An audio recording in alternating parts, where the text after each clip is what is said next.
Hey there, this is Logan Zimmermann, and today we're going to be talking about my Mystery Flesh Pit National Park sound design found footage project.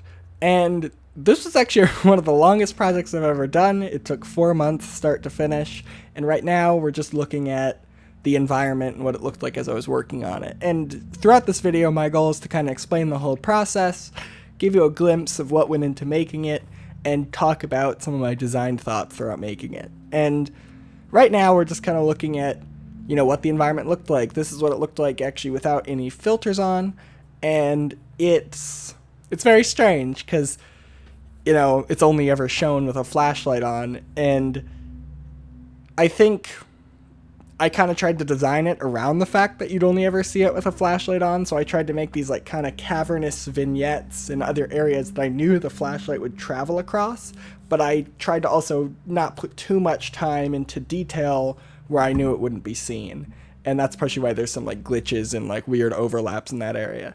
And let's look at production. So for production, I started out with some Quixel mega scans of sandstone rocks, and I went to a bunch of different websites looking for textures, and I found this really nice meat texture. And I tried lerping it with another one to make it breathe a bit, but that was kind of more than I wanted, so I ended up only using it for these little globule parts. And the next step after that was to make a block out. So I got a bunch of free assets from TurboSquid, and I'll link those in the description, and I made a block out using different things I could find. And this is actually what it would have looked like if I just used all the default textures that I found. This is some water from an Unreal project that I got from their demo called Soul Cave. And, it's really cool to see what the actual base textures of the sandstone is, because, it gets completely new context when I change it. And here we can actually see the whole overview of the map, and it ended up being really small because I was able to use camera angles to make it look bigger than it was. Moving on, the sign. The sign was a big part. It was one of the first thing I imagined. I was thinking about those diving signs that tell you not to go into a cave and die if you're underwater because you can get lost. And I put the whole thing into Photoshop, grabbed one of the images of the abyssal copepod, and handed him the scythe, and it just looked so funny that I just had to keep it, and I threw on some dirt and dropped it in just a sign, and I was looking at that and I was like, wow, this is definitely going to be something. So this is actually what the environment looked like early on. This is kind of one of the first rough drafts. The one I was showing you before was more further along, and you could actually see kind of how primitive a lot of it was at this point because I was still using free assets that I found. And moving on to the VHS filter. I ended up using a filter by Nicholas Gauchon, and I dropped it into Unreal, and it was just amazing. It was exactly what I was looking for. You can see it here on the default menu. It just makes everything look like it's running through a VHS tape. And this is actually what the blueprint code looks like, and it was super complicated, so I was I'm really glad I just paid him $20 and got something really cool. And I'm really glad I did this early on because it allowed me to instantly kind of capture the look and see what the world would look like with the filter on. And so I tested it on a bunch of my early environments and ended up with these nice little vignettes that really showed me what it was going to look like. And that put me on track for sequencing, the hardest part of this by far.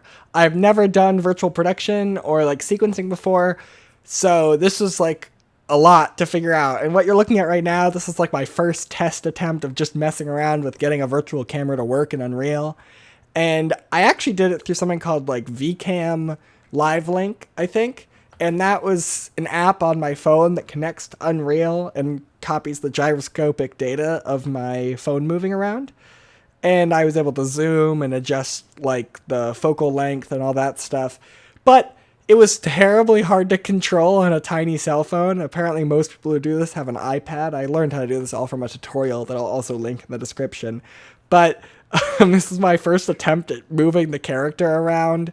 And you can see him going sideways. It's kind of awful controls. So this was definitely not ideal, but given the fact that I don't have access to, some of the more fancy equipment, I tried to make it work. And so what I did is I went through and looked at all the keyframes of all my footage and then manually edited them to try and look as natural as possible. So I did some raw footage with all of that camera shaking, and then moved the character myself and keyframed it across. And that started to give me stuff like this, where it was like I was figuring out what it looked like, and I started messing around with the flashlight, because the flashlight is a big component, and I basically attached the flashlight to the camera like you see here so it would follow the camera, but I felt like that looked a bit unnatural, so I ended up trying to figure out how to maybe make it so that I could, like this, keyframe the angle of the flashlight so it like searches around,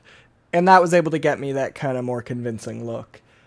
Finally, moving on, I started looking at finalizing the environment and the scenes, and one of the big things was that I got a lot of my early blockouts from TurboSquid, and they had super high poly counts.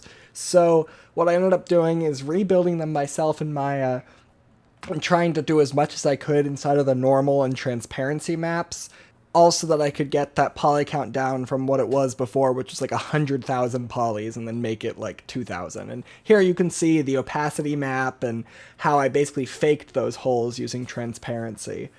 And I also did the painting myself, because before they couldn't be painted.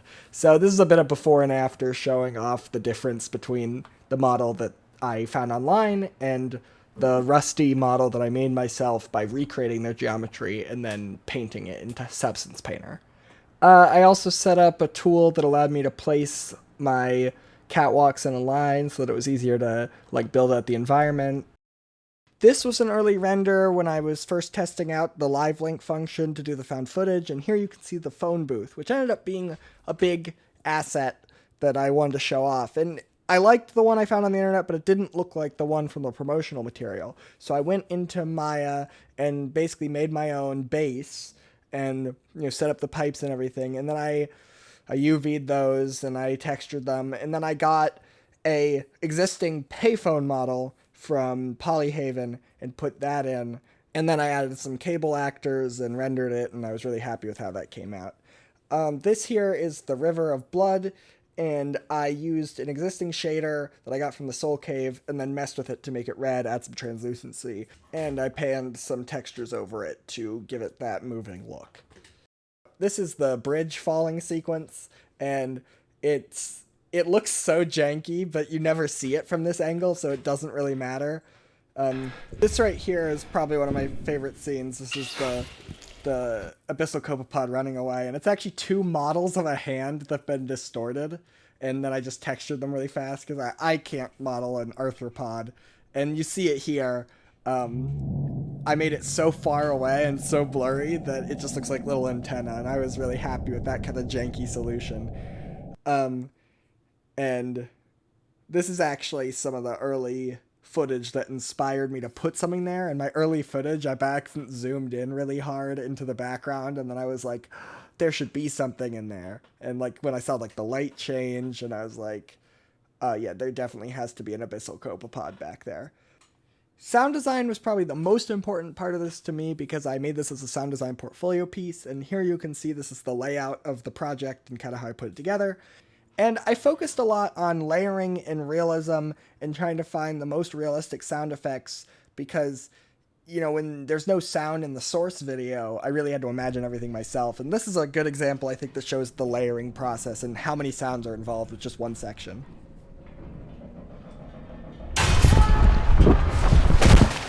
And I think it came out really realistic, partially because I did actually fall to get that sound of me yelling. And I actually had to consciously lower my voice for that because the first time I did it, I sounded like this. And this is how I record the breathing.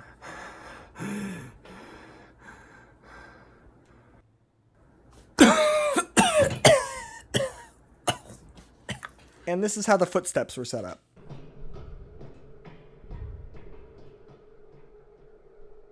And this part here shows how I did the ambience layer and the reverb.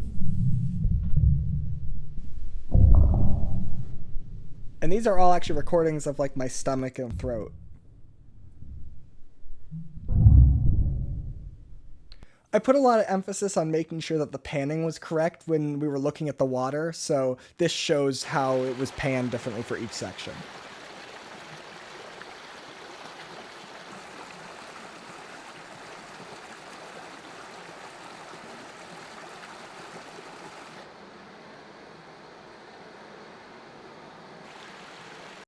Finally, moving on to how I actually got the look of the final product, and it's a VHS player. I bought one on eBay, and I set it up using a cheap capture card to send video from my right monitor to the VCR and back. So this is actually the tape playing.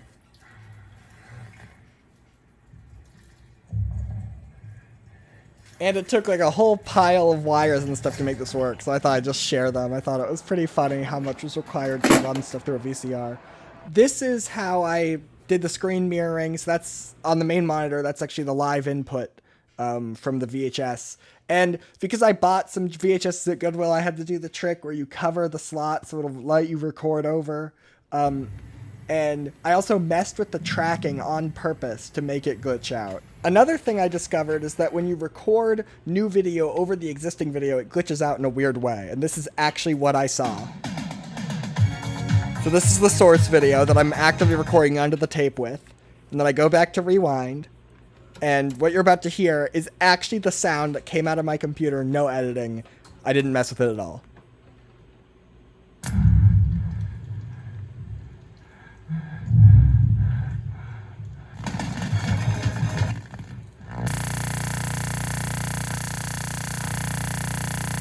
Yeah, so I was pretty terrified by that. So I ended up using that glitch on purpose a few times throughout the video.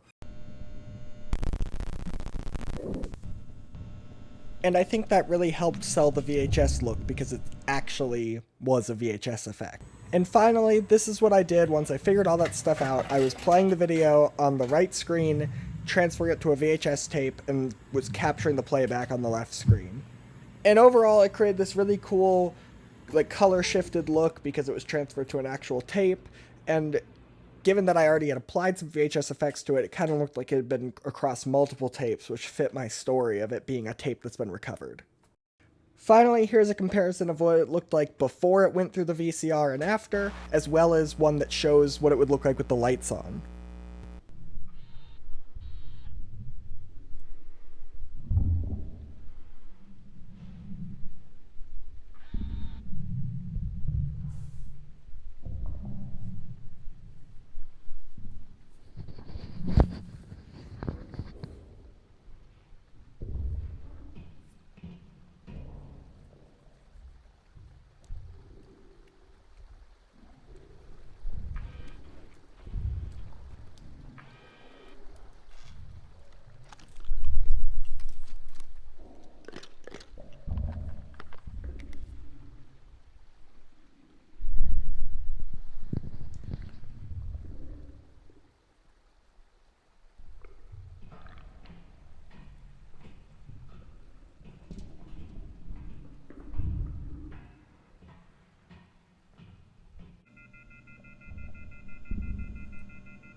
So that is all I have for you today. Thank you so much for watching. I really appreciate all the support I've gotten from this. It means a lot, and I'm definitely going to be doing more, so keep a lookout for that. I recorded this kind of awkwardly because I've never actually made a video like this before, and I've been trying to get it finished in between schoolwork. So I think I'm just going to try and get it out there as soon as possible. I also do have another Mystery Flesh Pit piece in the works, but might be a while given the fact that I'm still in school.